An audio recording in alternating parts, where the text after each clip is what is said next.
Bonjour à toutes et à tous.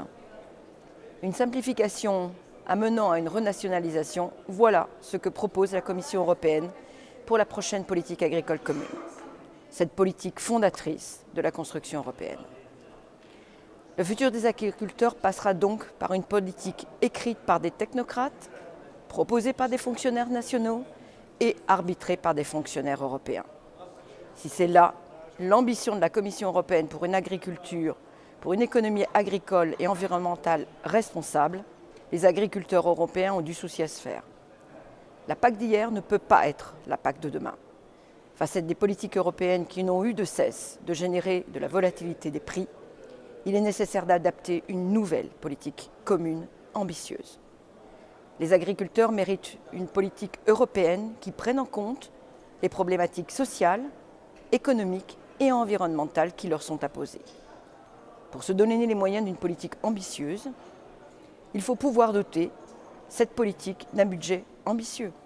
Or, la politique proposée, fondamentale, va se voir dotée sur 7 ans d'une baisse budgétaire de 43 milliards d'euros.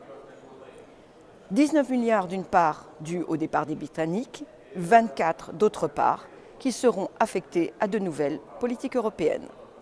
De telles coupes budgétaires constituent une perte de 8% du revenu pour les agriculteurs européens d'ici à 2027. Ce n'est pas acceptable. Le refus des États membres de maintenir le budget de la PAC, c'est simplement le refus d'assurer une autonomie, une souveraineté et un modèle alimentaire européen. Le président Macron ne peut pas dire à Paris qu'il n'accepte pas une baisse du budget de la PAC et à Bruxelles, il n'est pas prêt à ajouter les quelques 0, quelque chose du produit intérieur brut qui manque pour maintenir un budget cohérent. Et ce, alors même que le Brexit engendre pour la France une baisse de la contribution de cette dernière au budget européen du fait du fameux chèque britannique. J'attends donc simplement une clarification de la part du président de la République. Il est illusoire de penser que l'on peut proposer une nouvelle politique répondant aux enjeux de demain avec les outils d'hier. Ce n'est pas une énième réforme dont ont besoin les agriculteurs européens, mais bel et bien d'une nouvelle politique agricole commune.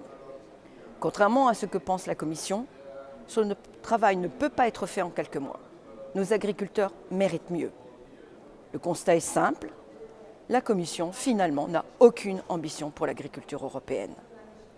La PAC d'aujourd'hui, malheureusement, se résumera à la PA de demain, car le C de commun aura définitivement disparu.